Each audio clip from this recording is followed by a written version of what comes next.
తాకట్లో ఉన్న మీ బంగారాన్ని విడిపించి ఆ రోజు ఆన్లైన్ రేటుకి కొంటాం. Sharma gold company.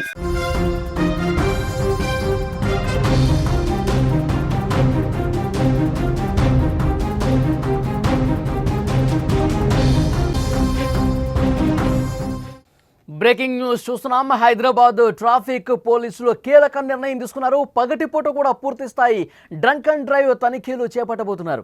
ట్రాఫిక్ అంతరాయం లేకుండా ఆకస్మిక తనిఖీలకు రెడీ అవుతున్నట్టుగా తెలుస్తోంది.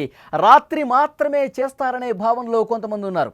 ఉదయం పూట మద్యం తాగి వాహనాలు డ్రైవింగ్ చేసేవాళ్లు పెరుగుతున్నట్టుగా సమాచారం వస్తోంది. బస్సులు, వ్యాన్లు, ఆటో డ్రైవర్లపై పూర్తి స్థాయి నిఘా పెట్టబోతున్నట్టు తెలుస్తోంది. డ్రంక్ అండ్ డ్రైవ్లో మైనర్లు ఒకవేళ పట్టుబడితే కఠినంగా వ్యవహరిస్తామని పోలీసులు చెప్తున్నారు. మందుబాబులు బీ అలర్ట్గా ఉండాలి. తాగి బండి నడిపితే మీ తాట తీస్తారు. ఆమె ఉదయం తాగుతాం, ఎవరు చెక్ చేస్తారని అనుకుంటే ఇక మీకు దబిడిదిబిడే. ఇకపై పగటి పూట కూడా కొన్ని ప్రాంతాల్లో పూర్తి స్థాయి డ్రంక్ అండ్ డ్రైవ్ తనిఖీలు చేపట్టాలని హైదరాబాద్ ట్రాఫిక్ పోలీసులు నిర్ణయించారు. ట్రాఫిక్ అంతరాయం కలగకుండా ఈ ఆకస్మిక తనిఖీలు చేపట్టబోతున్నట్లు నగర traffic joint CP Joel Davis చెప్పారు. ఇప్పటికే ఈ తనిఖీలు ప్రారంభమయ్యాయి. ఇకపై విస్తృతంగా ప్రతిరోజు కూడా ఈ డ్రంక్ అండ్ డ్రైవ్ తనిఖీలు చేపట్టాలని ఆలోచన చేస్తున్నారు. కేవలం వీకెండ్స్ రాత్రిపూట మాత్రమే చేస్తారనే భావనలో చాలామంది ఉన్నారు తాగుబోతులు. అందుకే నగరంలో ఉదయం అనేక మంది మందు కొట్టి వాహనాలు నడుపుతూ ప్రమాదాలకు కారణమవుతున్నారు. ఈ నేపథ్యంలోనే ఉదయం కూడా ఈ తనిఖీలు చేసేందుకు పోలీసు శాఖ సిద్ధమైంది. ఇప్పటికే పలు ప్రాంతాల్లో డ్రంక్ అండ్ డ్రైవ్ టెస్టులు చేస్తున్నారు. వాటిలో స్కూల్ బస్సు డ్రైవర్లు దొరకటం ఆందోళన కలిగిస్తోంది. మొత్తం 35 మంది పాఠశాల బస్సు డ్రైవర్లు ఈ తనిఖీల్లో పట్టుబడటం కలవరపెడుతోంది. బస్సులు, వ్యాన్లు, ఆటో డ్రైవర్లపై ఎక్కువగా మేము ఫోకస్ పెడతామని పోలీసులు చెప్తున్నారు. డ్రంక్ అండ్ డ్రైవ్లో మైనర్లు ఒకవేళ పట్టుబడితే మాత్రం చాలా కఠినంగా వ్యవహరిస్తామని చెప్తున్నారు. నగర ట్రాఫిక్ జాయింట్ సిపి జోయల్ చాలా స్పష్టంగా హెచ్చరిక పాస్ చేశారు. ఇప్పటి వరకు 4500 మైనర్ డ్రైవింగ్ కేసులు నమోదు చేశామని చెప్పారు. 2800 వాహనాల రిజిస్ట్రేషన్ రద్దు చేయాలని ఆర్టీఓ అధికారులకు సమాచారం అందించామన్నారు. మైనర్లు ఒకవేళ ఇలా పట్టుబడితే 25 ఏళ్ల వరకు డ్రైవింగ్ లైసెన్స్ రాకుండా చర్యలు తీసుకుంటామని హెచ్చరించినటువంటి పరిస్థితుంది. చాలా స్పష్టంగా ట్రాఫిక్ పోలీసు అధికారులు చెప్తా ఉన్నారు.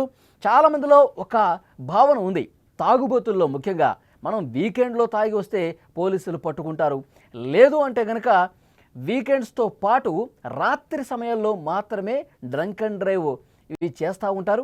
రోడ్డు పక్కన నిలబడుతూ ఉంటారు, బ్రీత్ అనలైజర్లు పట్టుకుని ఉంటారు, కేవలం రాత్రిపూట మాత్రమే. కాబట్టి పొద్దున్న తాగితే ఎవడు అడుగుతాడులే, పొద్దున్న రోడ్డు మీద తాగేసి పోతుంటే అసలు ఎవడు పట్టుకుంటాడులే, మనల్ని ఎవడు కనిపెడతాడులే, ఈ భావంలో చాలామంది ఉన్నారు. కానీ వాళ్ళ ఆట కట్టించడానికి తాగినటువంటి ఆ మందుబాబుల మత్తు దించడం కోసం ట్రాఫిక్ పోలీసులు చాలా క్లియర్ కట్గా ఫోకస్ పెట్టి తనిఖీలు చేపట్టబోతున్నట్టుగా తెలుస్తుంది. ఇంకొక ఆందోళనకరమైనటువంటి విషయం ఏంటంటే ఈ మందుబాబుల్లో ఇప్పటివరకు చేసిన తనిఖీల్లో బయటపడింది స్కూల్ బస్సు డ్రైవర్లు. ఎంత దారుణం చూడండి, ఒక వారం రోజుల్లో 35 మంది స్కూల్ బస్సు డ్రైవర్లు దొరికారు. అంటే స్కూల్ బస్సు నడిపే డ్రైవర్లు అంటే లోపల చిన్న పిల్లలు, స్కూల్కి వెళ్ళే పిల్లలు ఉంటారు. వాళ్ళు ఉదయాన్నే డ్రైవర్లు మందు కొట్టేసి పిల్లల్ని ఎక్కించుకుని పోతుంటే ఎక్కడైనా యాక్సిడెంట్లు చేస్తే ఇబ్బంది పడేది ఎవరు? చిన్న చిన్న పిల్లలు. కాబట్టి పోలీసులు చాలా సీరియస్గా వ్యవహరిస్తున్నారు. బస్సు డ్రైవర్లు కావచ్చు, ఆటో డ్రైవర్లు కావచ్చు, వ్యాన్ డ్రైవర్లు కావచ్చు, ఎవడైనా సరే మందు తాగి ఉదయం పూట రోడ్డు మీదకి వస్తే తాట తీస్తాం. పిచ్చి పిచ్చి వేషాలు వేస్తే తాగి మీరు రోడ్డు మీదకి వస్తే మీకు అసలు మళ్ళీ జైల్లో వేయటమే కాకుండా మీ లైసెన్సులు రద్దు చేస్తాం. లైసెన్స్ రద్దు చేస్తే వాళ్ళకి ఇక జీవనోపాధి ఉండదు. డ్రైవర్లకి వాళ్ళు డ్రైవింగ్ మాత్రమే చేస్తారు, ఇంకా బయట ఏ పని చేయలేనట్టు పరిస్థితి ఉంటుంది. మరి అలాంటి డ్రైవర్లు ఒక 10 సంవత్సరాల పాటు, 25 సంవత్సరాల పాటు మీకు డ్రైవింగ్ లైసెన్స్ రద్దు చేసేస్తాం, లైసెన్స్ ఇవ్వము అని చెప్పి క్లియర్ కట్గా చెప్పేస్తే, నిబంధన తీసుకొస్తే, కాబట్టి చాలా దారుణమైనటువంటి సిచ్యువేషన్స్ ఉంటాయి. పగటిపూట అంటే వాళ్ళు తాగి ప్రమాదానికి గురి చేస్తే వీళ్ళు మాత్రమే ఇబ్బంది పడరండి. ఆ బస్సులో ఉన్న వాళ్ళు, ఆటోలో ఉన్న వాళ్ళకి ఇబ్బంది కాదు, వీడు వేరే వాళ్ళని గుద్దుతాడు, వాళ్ళ ప్రాణాలకి ప్రమాదం పొంచి ఉన్నట్టేగా.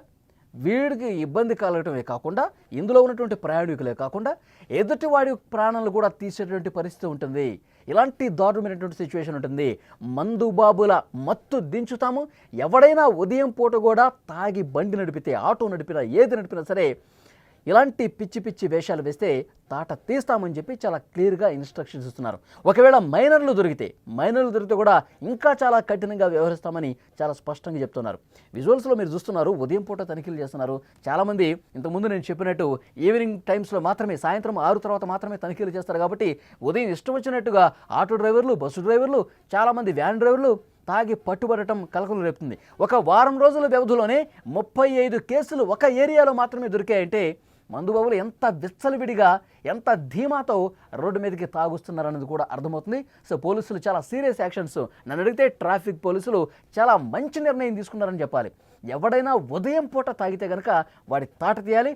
రాత్రిపూట ఒకవేళ తాగిన వాళ్ళు కొంతమంది ఉన్నారు, కానీ ఎవరైనా సరే వాళ్ళు ఒకవేళ మందు కొడితే వాహన ప్రయాణం చేయడం అనేది చట్ట ప్రకారం అది ఒక నేరం. ఎవరైనా సరే తాగి రోడ్డు మీదకి వస్తే వాళ్ళకి ఇంకా ఇక భవిష్యత్తు ఉండదని చెప్పి చాలా క్లియర్గా ఇండికేషన్ పోలీసులు ఇస్తూ ఉన్నారు. సో డెఫినెట్గా ఇది ఒక మంచి పరిణామం అని చెప్పాలి. ఈ డ్రంక్ అండ్ డ్రైవ్లు చాలా వేగంగా జరగాలి. ప్రతిరోజు కూడా హైదరాబాద్ లాంటి పెద్ద పెద్ద సిటీస్లో ఏదో ఒక మూల చేస్తూనే ఉండాలి. అప్పుడు మాత్రమే ఈ తాగుబోతుల ఆట కట్టించినట్టు అవుతుంది. డ్రంక్ అండ్ డ్రైవింగ్ ఇంత ముందుకు డ్రంక్ అండ్ డ్రైవ్ టెస్ట్ ఏదైతే ఉందో నైట్ టైంలో చెక్ చేసేవారు. అంటే గత కొన్ని సంవత్సరం నుంచి అదే జరుగుతూ ఉంది. నైట్ 10 o'clock తర్వాత వెహికల్స్ రోడ్లో ఆ వాల్యూమ్ అన్ని తగ్గిన తర్వాత చెక్ చేయడం జరుగుతుంది. దానికి రీజన్ కూడా ఏంటంటే వాల్యూమ్ పెరిగిపోయి రెగ్యులేషన్లో అంతా కాన్సన్ట్రేట్ చేయడం వల్ల డే టైంలో చెకింగ్ అనేది కంప్లీట్గా లేకుండా పోయింది. 35 డ్రైవర్స్ తాగి ఉండడం గుర్తించినాం. దానిలో బస్సెస్ ఉన్నాయి, స్కూల్ వ్యాన్స్ ఉన్నాయి, అలాగే స్కూల్ చిన్నపిల్లల్ని తీసుకెళ్లే ఆటో డ్రైవర్స్ ఉన్నారు. డిఫరెంట్ ప్లేసెస్లో సడన్గా ఒక టీం వచ్చి సర్ప్రైజ్గా చెక్ చేయాలని అనుకున్నాము. అలాగే ఇంకా కొన్ని స్ట్రాటజీ కూడా ముందుకు చేయాలని పెట్టుకున్నాం. దానిలో భాగంగా ఈరోజు మెంట్కా మౌంట్ దగ్గర సీనియర్ ఆఫీసర్స్ కూడా డీసీపీ గారు శ్రీనివాస్ గారు, అడిషనల్ డీసీపీ రాములు గారు, ఏసీపీ సెంట్రల్ జోన్ మోహన్ గారు, సైద్ రెడ్డి ఇన్స్పెక్టర్ సైఫాబాద్ గారు, వారి సిబ్బంది అందరూ ఇక్కడ డ్రంక్ అండ్ డ్రైవ్ చెకింగ్ చేస్తూ ఉన్నాము. ఈ సంవత్సరం